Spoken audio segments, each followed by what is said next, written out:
लक्षद्वीप चूंकि चर्चा में है, प्राइम मिनिस्टर मोदी जी की विजिट हुई, बहुत सारे उनके रील्स, फोटोशूट्स और वीडियोस मार्केट में आए, सोशल मीडिया पे छाए, न्यूज हेडलाइंस बने। ठीक है, उनके जो समर्थक है उस पर उनकी वाहवाही कर रहे हैं, उनके अगेंस्ट वाले जो लोग हैं उस पर कमेंट कर रहे हैं। तो कमेंट और कॉम्प्लीमेंट का दौर जो है राजनीति में जारी रहता है। पर आप इस घटना को विस्तार पूर्वक किस तरह देखते हैं? तो शशांक जी, पहला सवाल आपसे मैं पढ़ रहा था एल्ट्रोमैग 50 के बारे में, जो कि सिप्ला ने एक ड्रग बनाई है पेटेंट तोड़ करके।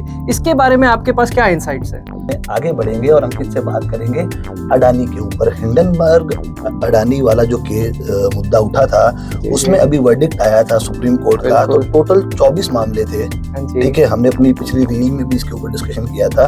तो 24 मामलों में से 22 में क्लीन चिट मिल गया अडानी को। ठीक है, अब ट्रेड के लिए या अडानी के लिए या मार्केट के लिए आपको उसमें क्या अपॉर्चुनिटीज नजर आ रही है? सेबी का अभी एक नया अपडेट आया था जिसके ऊपर बहुत सारे कंटेंट क्रिएटर्स ने अपने बहुत सारी रील्स बनाई थी और लोगों के बीच में वो चर्चा का विषय रहा था। वो था शॉर्ट सेलिंग बैन हो गया है। एक आम आदमी को ये अपडेट किस तरह से इम्पैक्ट करता है या इसके पीछे की पूरी कहानी क्या है? प्राइस के अंदर, क्रूड ऑयल के प्राइसेस के अंदर 31% का रिडक्शन हुआ है, फिर भी हमारी सरकार जो है वो प्राइसेस कम नहीं करी है। तो इसके ऊपर देश के अंदर बहुत चर्चा चल रही है, आपका क्या विचार है? सऊदी के साथ में इंडिया ने एक नई संधि करी है, एक नई डीलिंग करी है, जिसमें वो इंडियन रुपीस के अंदर INR के अंदर पेमेंट करेंगे पेट्रोल प्रोडक्ट्स के लिए थे। ग्लोपंक बोल के एक कंपनी है जिसके हेडफोन्स आते हैं, है ना, जिसके ब्लूटूथ स्पीकर्स आते हैं, टीवीज आते हैं, बहुत सारी चीजें आती हैं उसकी। तो उसकी अभी मैंने एक चर्चा सुनी थी कि वो इंडियन टेलीविजन का अपना जो 80% मार्केट है वो अदर कंट्रीज में देख रही है।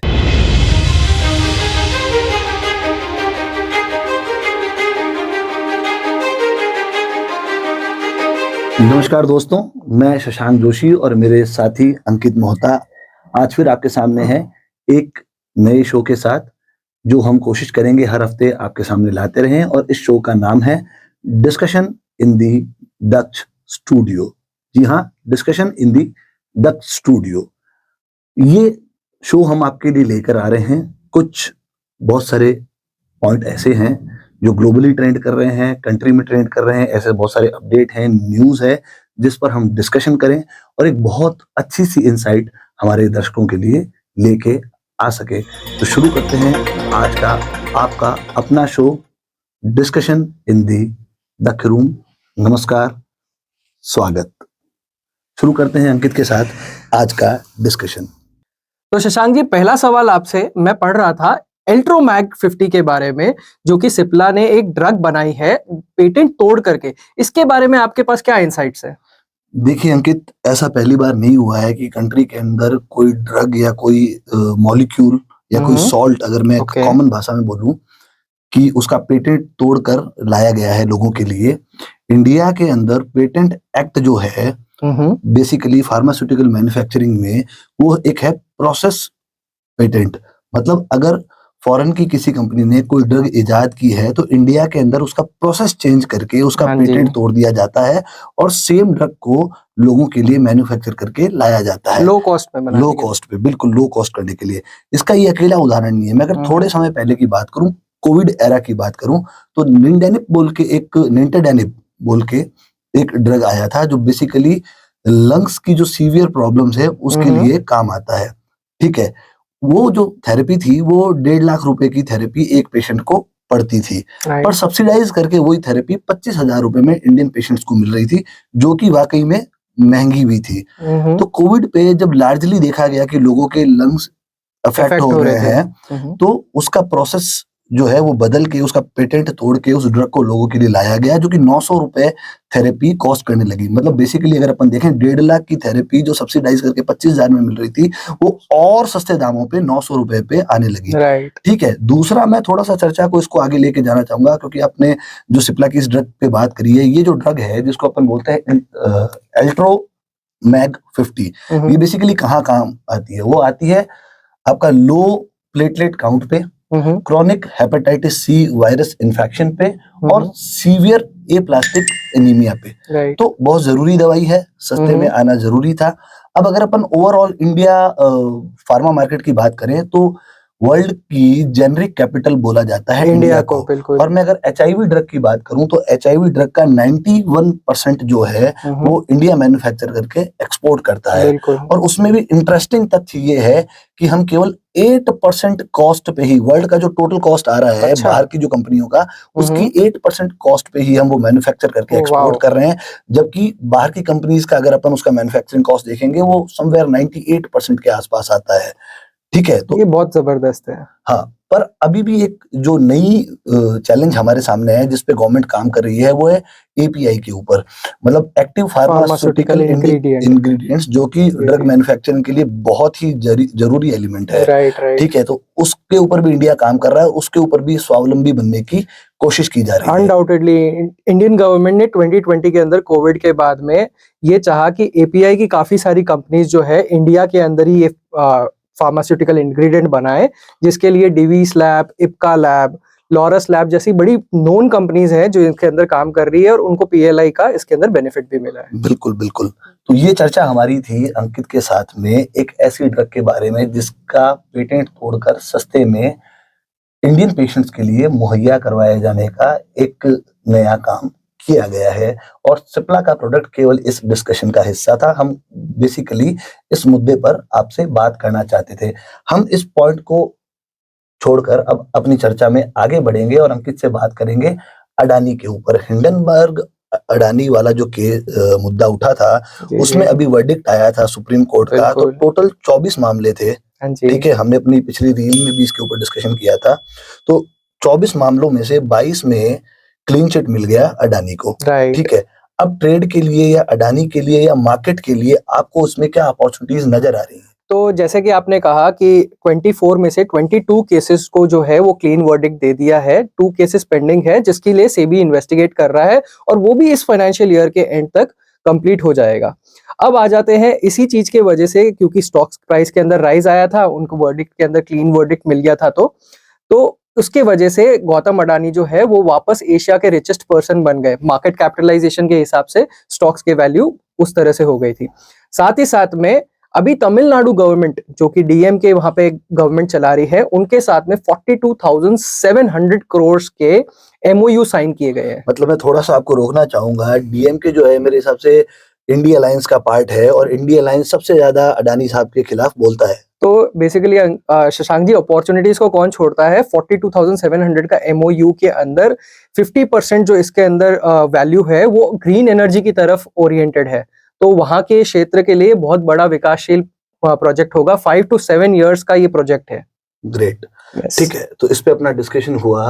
अब अगर मैं तीसरे मुद्दे पे जाना चाहूँ आज के, वो है कि सेबी का अभी एक नया अपडेट आया था जिसके ऊपर बहुत सारे कंटेंट क्रिएटर्स ने अपने बहुत सारी रील्स बनाई थी और लोगों के बीच में वो चर्चा का विषय रहा था।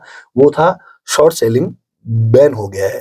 एक आम आदमी को ये अपडेट किस तरह से इम्पैक्ट करता है या इसके पीछे की पूरी कहानी क्या है? सो बेसिकली 5 जनवरी को क्या हुआ, मार्केट आवर्स के बाद में सेबी का ये एक नोटिफिकेशन आया था that there is a ban on short selling. तो इसको इस तरह से मिस इंटरप्रेट किया गया कि अब आप शॉर्ट नहीं कर पाएंगे इंस्टीट्यूशनल इन्वेस्टर्स के लिए भी, और या फिर इंस्टीट्यूशनल इन्वेस्टर्स को ये बताना पड़ेगा कि वो कौन से स्टॉक को शॉर्ट कर रहे हैं, किस तरह से शॉर्ट कर रहे हैं, इसकी सारी जानकारी सेबी को देनी पड़ेगी। जबकि ये ऐसा ना हो करके ऐसा है इसके अंदर कि जो स्टॉक्स को उनके पास में अगर होल्डिंग नहीं है तो आप एसएलबीएम के जरिए उसको लेकर के आप उसको शॉर्ट करते हैं और वो सेबी को आपको रिपोर्ट करनी पड़ती है। एसएलबीएम जो ये मैकेनिज्म की आप बात कर रहे हैं, मैं दर्शकों को बता देना चाहता हूँ। एसएलबीएम जिसका फुल फॉर्म है security lending and borrowing mechanism. और ये कब काम आता है कि मान लो किसी इन्वेस्टर के पास में बहुत सारी सिक्योरिटी पड़ी है और वो चाहता है कि मैं इसको लेंडिंग कर दूं, मतलब लोगों को उधार दे दूं और उसके ऊपर मुझे कुछ इंटरेस्ट मिल जाए, तो इसको बोलते हैं एसएलबीएम।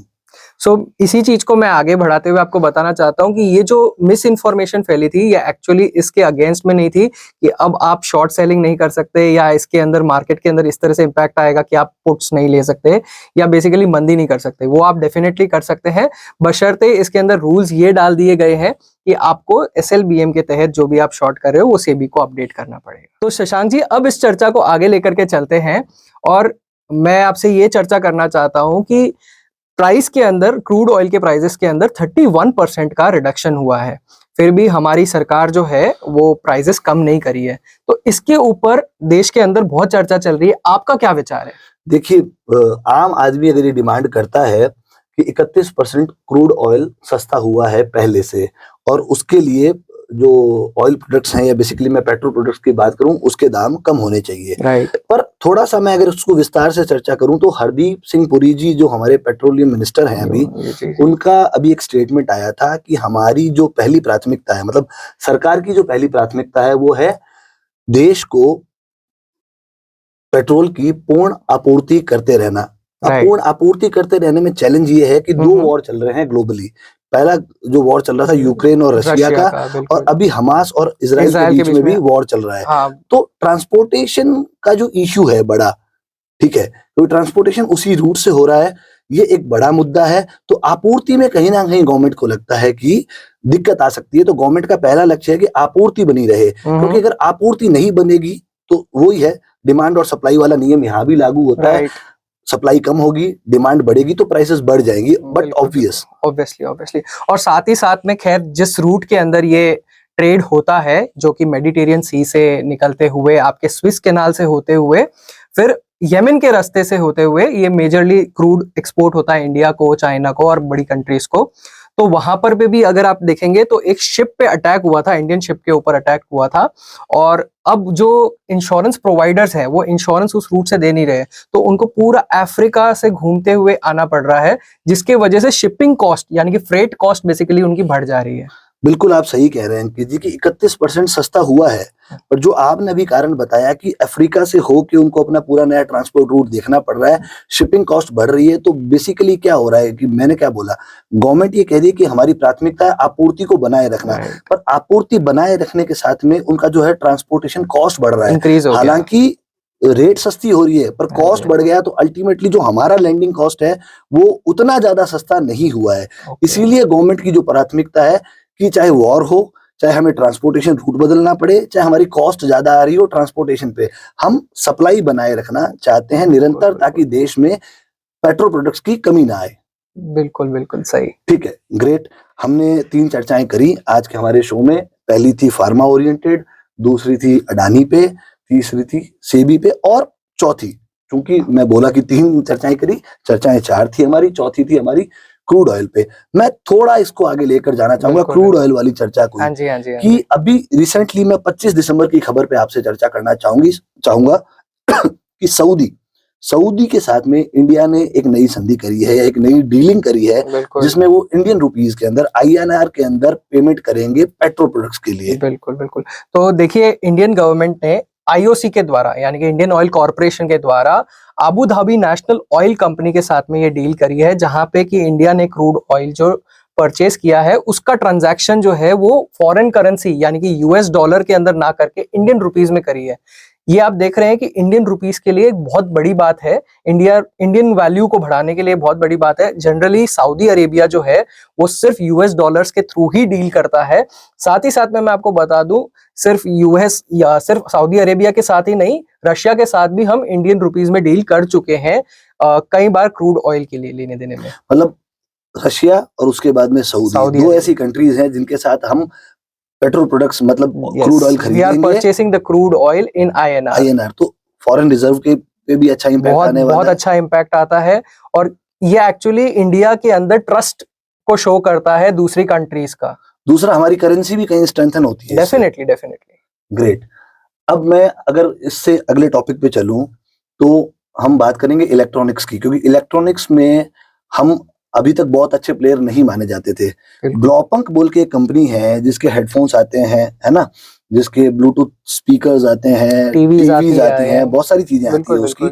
तो उसकी अभी मैंने एक चर्चा सुनी थी कि वो इंडियन टेलीविजन का अपना जो 80% मार्केट है वो अदर कंट्रीज में देख रही है। बिल्कुल। तो इसके ऊपर आप क्या कहना चाहेंगे? सो बेसिकली आप सही कह रहे हैं, 80% मार्केट शेयर जो देख रहे हैं वो जनरली मिडिल ईस्ट को, ऑस्ट्रेलिया को और यूरोपियन मार्केट्स को टारगेट करना चाहते हैं इंडिया में मैन्युफैक्चर करके। और इंडिया की एक कंपनी द्वारा जो कि सुपर प्लास्ट्रॉनिक्स नाम से है, इंडिया की लाइसेंसिंग कंपनी, जिसका कि 80 और देशों के अंदर कारोबार भी है, लाइसेंसिंग का काम है। मतलब वो ये जो कंपनी है वो ब्लोपंग की इंडियन लाइसेंसी है। इंडियन लाइसेंस ही है, वो यहाँ पे इंडिया के अंदर मैन्युफैक्चर करवाने की पॉसिबिलिटीज को तलाश कर रही है और उसके लिए अप्रूवल्स ले रही है। तो बेसिकली आप क्या देख रहे हैं कि इलेक्ट्रॉनिक मैन्युफैक्चरिंग सर्विसेज, जिसके ऊपर सरकार का बहुत जबरदस्त ट्रस्ट है। अभी पिछले कुछ दिनों पहले ही इसके अंदर बहुत अच्छी PLI ग्रांट की गई। डिक्सन टेक्नोलॉजी जैसी कंपनी है, अंबर एंटरप्राइजेस है, एवलॉन टेक है, जो ऑलरेडी इस क्षेत्र के अंदर काम कर रहे हैं, उनके द्वारा। तो ये इंडिया के अंदर एक नई इंडस्ट्री का उदय करने के लिए बहुत बड़ा स्टेप है। मतलब अगर इसको ये देखें कि इलेक्ट्रॉनिक क्रांति का बीज बोया जा रहा है इसके थ्रू, और Exactly. ब्लोपंक एक इसी का ताजा उदाहरण है। बिल्कुल, एकदम सही बात है। Very good. चर्चा को मैं थोड़ा सा अपने आखिरी डिस्कशन पॉइंट की ओर लेकर जाना चाहूंगा, और वो डिस्कशन पॉइंट है लक्षद्वीप। लक्षद्वीप चूंकि चर्चा में है, प्राइम मिनिस्टर मोदी जी की विजिट हुई, बहुत सारे उनके रील्स, फोटोशूट्स और वीडियोस मार्केट में आए, सोशल मीडिया पे छाए, न्यूज हेडलाइंस बने। ठीक है, उनके जो समर्थक है उस पर उनकी वाहवाही कर रहे हैं, उनके अगेंस्ट वाले जो लोग हैं उस पर कमेंट कर रहे हैं। तो कमेंट और कॉम्प्लीमेंट का दौर जो है राजनीति में जारी रहता है, पर आप इस घटना को विस्तार पूर्वक किस तरह देखते हैं? देखिए, इसके पीछे नो डाउट टूरिज्म को बेनिफिट डेफिनेटली मिलने वाला है। इंडिया के पास जब इतने अच्छे आइलैंड्स हैं जहाँ पे कि टूरिज्म किया जा सकता है, तो बाहर विदेश जाने की क्या आवश्यकता है। तो इसलिए मोदी जी ने इस चीज को प्रमोट किया। बट इसके पीछे जो जियोपॉलिटिकल कारण है वो एक्चुअली निकल करके अब बाहर आ रहा है। क्या क्या हो रहा है प्रॉब्लम कि मालदीव्स के अंदर आज जो गवर्नमेंट बैठी है, उनके जो प्रेसिडेंट है मोहम्मद मीजू, वो जो है वो प्रो चाइना स्टांस रखते हैं। उनका एक्चुअली पूरा जो कैंपेन भी था इलेक्शन के पहले 2023 में, जब ये इलेक्शन अभी हुआ, तो उसके अंदर उनने एंटी इंडिया स्टैंड लेकर के इंडिया आउट का एक कमेंट किया। इंडिया आउट एक्चुअली ये इसलिए किया गया क्योंकि इंडिया की एक छोटी सी टुकड़ी है आर्मी की, जो वहां पर लो लाइंग एरियाज के अंदर सिख को रेस्क्यू करने का ऑपरेशंस कैरी आउट करती है वहां से, और उनको वो बाहर भेजना चाहते हैं। अच्छा, दूसरा, अभी कोविड के टाइम पे भी वैक्सीन सपोर्ट भी हमने बहुत अच्छा वाला दिया। अनडाउटेडली हमने as a friendly neighbour vaccine का भी सपोर्ट दिया है, कई सारे आर्म्स एंड एम्युनिशंस का भी हमने सपोर्ट दिया है।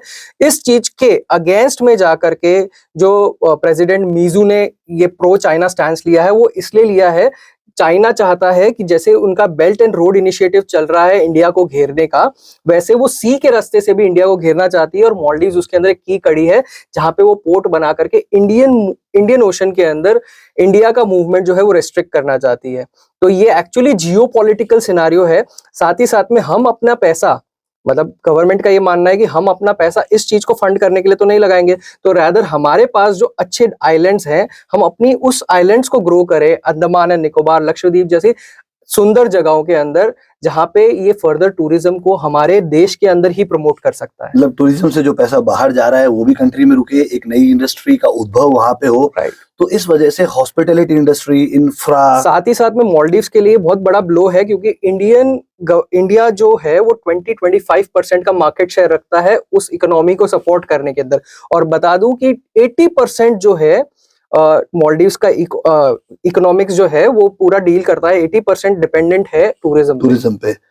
बहुत अच्छा आपने जवाब दिया। तो दोस्तों, आज का ये जो डिस्कशन आपके साथ था उसमें हमने कई सारे पॉइंट्स कवर किए। फार्मा को हमने कवर किया, अडानी को हमने कवर किया, सेबी की नई अपडेट को हमने कवर किया, क्रूड ऑयल सस्ता है पर हमें सस्ता क्यों नहीं पेट्रोल प्रोडक्ट्स मिल रहा, उस पर हमने बात करी। इंडियन करेंसी में अब हम डील कर पाएंगे सऊदी के साथ तेल खरीदने में, उस पर हमने बात करी। ठीक है, इलेक्ट्रॉनिक मैन्युफैक्चरिंग सर्विसेज के बारे में बिल्कुल हमने बात करी। और आज के सबसे फेमस टॉपिक जो इस दौर में सबसे फेमस चल रहा है, लक्षद्वीप, उसके ऊपर हमने बात करी। हमारे साथ हमारे चैनल पे हमेशा बने रहिएगा, क्योंकि हमारा शो डेडिकेटेडली आपके लिए बनाया जा रहा है। जिस शो का नाम है discussion in the Daksha studio. हमारे साथ बने रहें ताकि आने वाले हफ्तों में हम आपके साथ ऐसी ही बेहद इंटरेस्टिंग चर्चाएं लेकर आते रहें। तब तक के लिए धन्यवाद। नमस्कार। नमस्कार।